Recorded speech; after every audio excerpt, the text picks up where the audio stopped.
to wind up, as the convention for 30-minute debates. Order. Tahir Ali to move the motion. Dr. Andrew Morrison, it's indeed a pleasure to serve under your chairmanship. In South Asia, the long-drawn dispute of the state of Jammu and Kashmir remains a hanging fireball between two hostile nuclear neighbours, India and Pakistan. It has been bringing human misery in the form of wars, human rights violations on the issue, and continues to threaten regional and global peace. Just last week, I spoke in the Westminster Hall debate on Kashmir, and I made it clear that the international community has been failing Kashmiris for the last 77 years by not implementing the plebiscite determined from the United Nations Security Council Resolution number 47 back in 1948. Instead, for the past 77 years, we have seen the Indian government take advantage of this failure by subjecting Kashmiris to unlawful killings, torture and multiple human rights violations. In my constituency of Birmingham, Hall Green and Moseley, over half of my constituents are of South Asian heritage, and the treatment of Kashmiris in Indian-occupied Kashmir has been something that has worried them for many, many years. As a born Kashmiri myself, seeing the level of atrocities, brutality and oppression in the Indian-occupied Kashmir is absolutely devastating. What is also distressing is the fact that the international community, along with the United Nations, is not taking matters into their own hands and pushing to make the plebiscite happen and a reality for many, many Kashmiris who have been suffering for over 7 decades. Last Saturday marked the International Women's Day. It would be amiss if at a time where women's rights and freedoms are being celebrated, we don't speak on the cruelty and gendered violence that Kashmiri women are facing in Indian-occupied Kashmir every day. Kashmiri women have been subjected to constant sexism and objectification by the BJP-led government, with their bodies being used as a sexual and political tools to cast fear and intimidation. According to Kashmir Media Services Research Section, between January of 1989 and October 2023, over 11,000 women have been subjected to sexual violence. They have suffered through a lifetime of humiliation, rape and domestic violence, causing non-stop distress and lifelong trauma.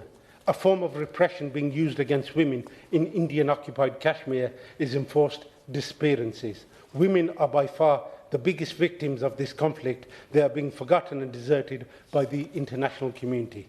The fact that the UK government, along with the other United Nations member states, haven't implemented the United Nations Resolution number 47 means that these women are living in a society where they are unable to remarry, forced to suffer in silence with no hope of justice. The revocation of Article 370 and Article 35A in August of 2019 by Modi and his BJP-led government completely stripped Indian-occupied Kashmir of its special status and any forms of autonomy, when the right of self-determination is what the Kashmiris have been fighting for tooth and nail for many, many years. The Indian government claimed that this move would help stabilise the situation in the area, but instead they imposed a lockdown in the area, leading to mass protests, more arrests and further militarisation. Last year, in July, Human Rights Watch stated that the Indian government has still not restored freedom of speech and association since revocation of Article 370 in Kashmir. Nearly 6 years on, Kashmiris are still being forcibly silenced, and Indian forces continue to carry out repressive policies, including arbitrary detention, making the situation in the area as volatile as ever. I'll take the... Mr. Chairman, can I commend the honourable gentleman for bringing this forward? He's absolutely right. I'm reminded of Proverbs 31 verse 9. Another gentleman is doing exactly that. Open your mouth, judge righteously, defend the rights of the poor and the needy, and the honourable gentleman is doing that. Well done. In India and administered Kashmir, we cannot ignore the serious human rights, but we can't also ignore the religious persecution against Ahmadiyya Muslims as an example, which restricts their right to even exist. Does he agree with me that when it comes to this debate, we also must stand in solidarity against destroying freedom or religious belief, because that's part of who we are, the right to love your God and worship your God as you so wish to do. Thank you for the intervention, and I wholeheartedly agree that any persecution or atrocities, whether humanitarian or on religious grounds, are not acceptable, and those are ones that the international community should be taking seriously. In what I deem a clear human rights violation, Modi and his government imposed a total media blackout in the area, leading to a complete lack of international media coverage. Journalists in Indian-occupied Kashmir are being harassed and have been reported that surveillance from authorities have become more common. Amnesty International in their report says that thousands of activists, human rights defenders, journalists, political figures found themselves imprisoned under anti-terror laws. I'll take it. My honourable friend's making a fantastic speech on this. I wondered if he agrees with me that the detention of human rights activists such as Karam Pervez is particularly egregious, given that this individual has been detained without trial for several years now and has always fought for the rights of others. And perhaps he can persuade our honourable friend, the Minister, to inquire after his well-being. I thank my honourable friend for the intervention. Khurram Pervez is not the only political prisoner. Yasin Malik and many, many others are in that situation, and I'm sure the Minister will respond accordingly to that. Journalists who work abroad have been stopped from flying out of the country, and others have had their passports impounded without reason, a blatant interference with the right to mobility. Local media has been stripped of its editorial independence, with it being heavily dependent on government advertising and suffused with opinions and news reports tailored to pro-government narratives. As I said in last week's debate, if Modi and his government have nothing to hide, and if everything happening in the area is completely democratic, why are they not allowing international observers and human rights organisations in and out of Indian-occupied Kashmir? It is because they know if they do, the lies that they have been spinning to the international community will begin to unravel. Since 2019, Modi's BJP-led government have cut internet, mobile and telephone lines, which has been an obvious attempt to cut the area off from the outside world and vice versa. Will my friend give way on that point? I'll take the intervention first and then. I'm very grateful to my honourable friend, and he is making a very passionate case for the rights of Kashmiris. He's absolutely right to mention the revocation of Article 370 and 35A.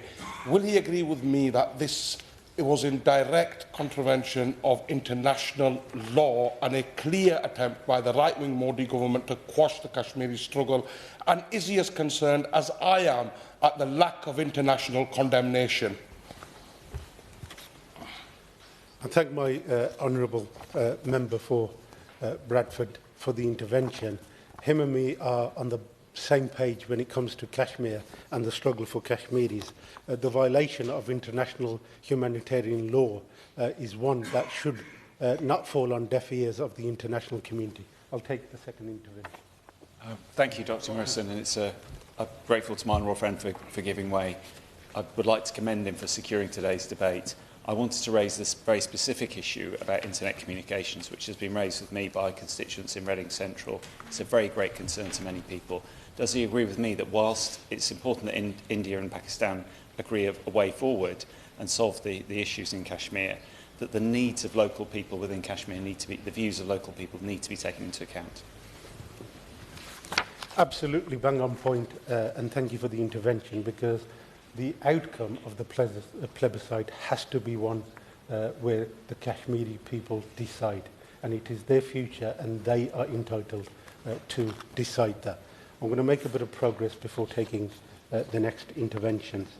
The Indian government seem to think they are above the international law, which is evident through their horrific treatment of Kashmiris. The question now is, Kashmiris have been subjected to physical and sexual violence, emotional distress, and having their voices taken away from them. What more must they go through before the international community starts to pay attention to them? This government must now take steps to right the wrongs against Kashmiri people, notwithstanding over 25 United Nations resolutions calling for the solution of the dispute. India is reluctant to grant Kashmiris the right of self-determination. Kashmiris are not begging for freedom, neither will they beg. It's a birthright, and eventually it will be achieved. Let me be clear that this is not a bilateral issue between India and Pakistan alone. The international community needs to take responsibility. I'll make some progress before bringing you. United Nations Resolution number 47 not being implemented is an unfinished business of this government, considering the resolution was determined when the United Kingdom was under a Labour government. It was the Labour government then, and it must be a Labour government now, that helps the Kashmiri people for their fight against injustice. This Labour government must not roll out the red carpet for Modi as the previous government did.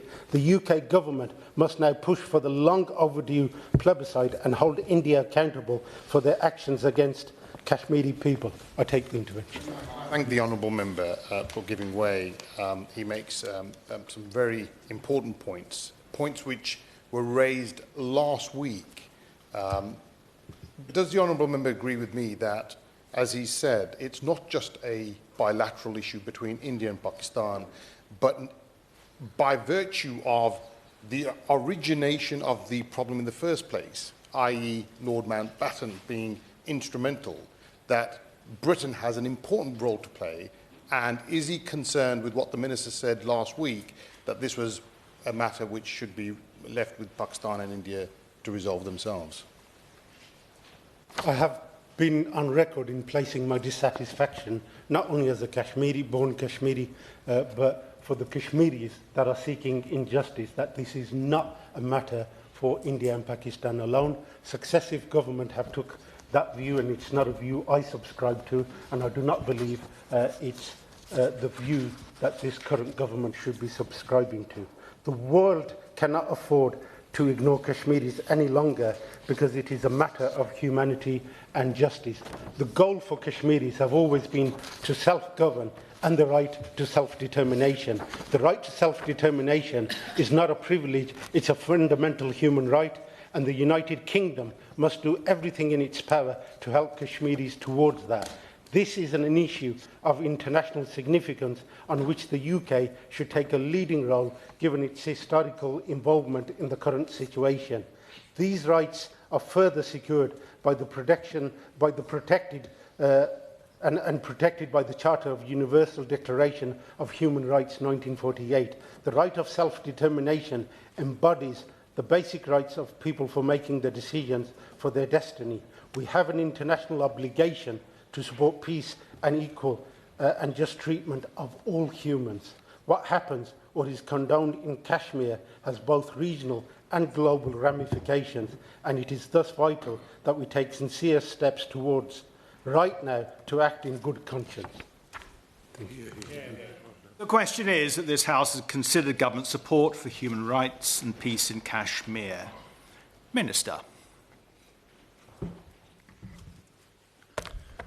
Thank you, Mr. Chairman. It's an honour to serve under your chairmanship, and I'm grateful to my honourable friend, the member for Birmingham Hall, Green and Moseley, for securing this debate. I'm grateful for the contributions of other honourable members, and will try to respond to the points raised. I note my colleague, the Minister for the Indo-Pacific, also spoke about human rights in Indian-administered Kashmir in a Westminster Hall debate on the 5th of March. I appreciate the importance and complexity of issues related to Kashmir and the strength of feeling about us in the House. As the House is aware, India and Pakistan are important friends of the UK. We have strong and deep bilateral relationships with both. We encourage them to engage in dialogue and to find lasting political solutions to maintain regional stability. This government's position is that it is for India and Pakistan to find a lasting political resolution on Kashmir, taking into account the wishes of Kashmiri people. It is not for the UK to prescribe a solution or act as a mediator. On the issue of human rights in Kashmir, spoken so movingly about by my honourable friend, we recognise there are concerns in both India-administered Kashmir and Pakistan-administered Kashmir. The UK government encourages all states to ensure their domestic laws are in line with international standards.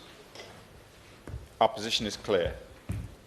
Any allegations of human rights abuses is deeply concerning. They must be investigated thoroughly, promptly and transparently. I'm very grateful to my right honourable friend for giving way. Could he explain why he doesn't think the UK doesn't have a role, given the different conflicts across the world at the moment and the fact that they've always required mediators? Could he explain why the UK, with our history, with the continent, don't think that they have a role as a mediator? This is an area of the world in which, as my honourable friend knows well, we have long been engaged, and it is not just this government's position, but been the position of many previous governments, that this issue to be resolved sustainably will require an agreed compromise between the two of them, and that remains our position. Will the Minister give way on that point further? I might make a little bit of progress, and then I will. It is, of course, vitally important to ensure effective and constructive dialogue with the communities affected. We raise our concerns where we have them with the governments of India and Pakistan. The UK government is monitoring the situation, and I understand that several restrictions put in place in Indian-administered Kashmir have been lifted. We are clear on the importance of human rights being respected, and we continue to call for all remaining restrictions imposed since the constitutional changes in August 2019 to be lifted as soon as possible, and for any remaining political detainees to be released. I'm very grateful to the Minister, and I welcome the fact that the government is calling for those human rights abuses that have escalated after 2019 through the illegal revocation of 370 and 35A to be lifted. Will the Minister clarify one point, whilst he uses the line that has been used by successive governments, that this is a matter between India and Pakistan? Will the Minister at least confirm that we support Security Council resolutions that very clearly reinstate the birthright of the Kashmiris to self-determination through a free and fair plebiscite?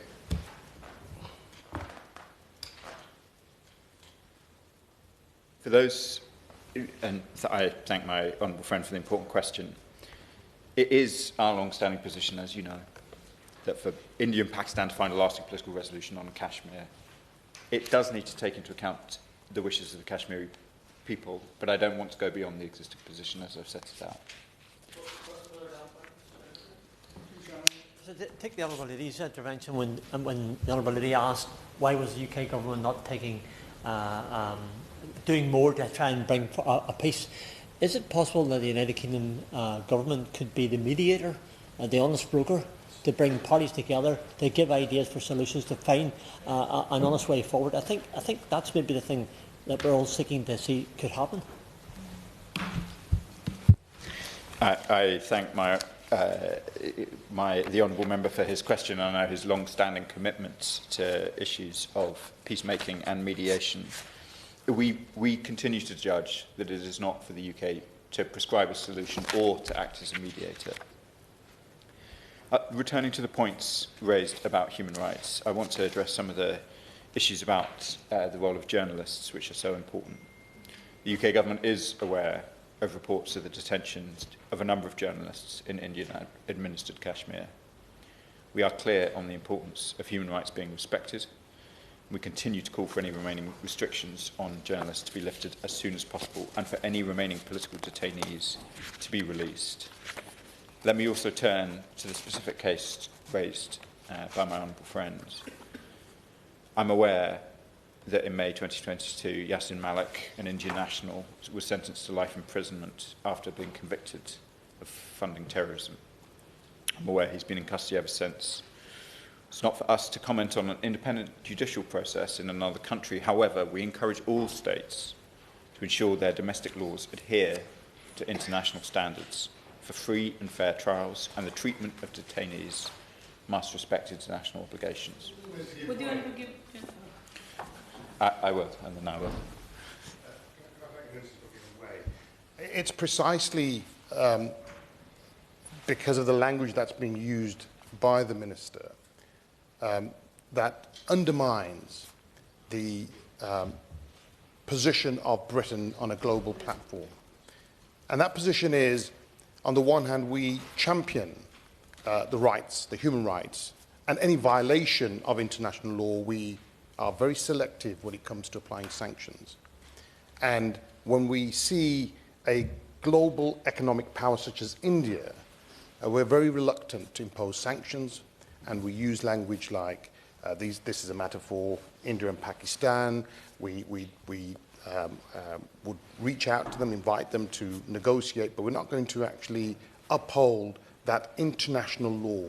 Does the Minister agree that that undermines the values, the very core values of why Britain is being undermined internationally? I wouldn't accept that our position in relation to Kashmir does undermine the commitment to international law that this government has sought to evince in all of our actions. In relation to the allegations that have been referenced this afternoon and the many other reports from both Pakistani-administered and Indian-administered Kashmir, we expect international law to be upheld.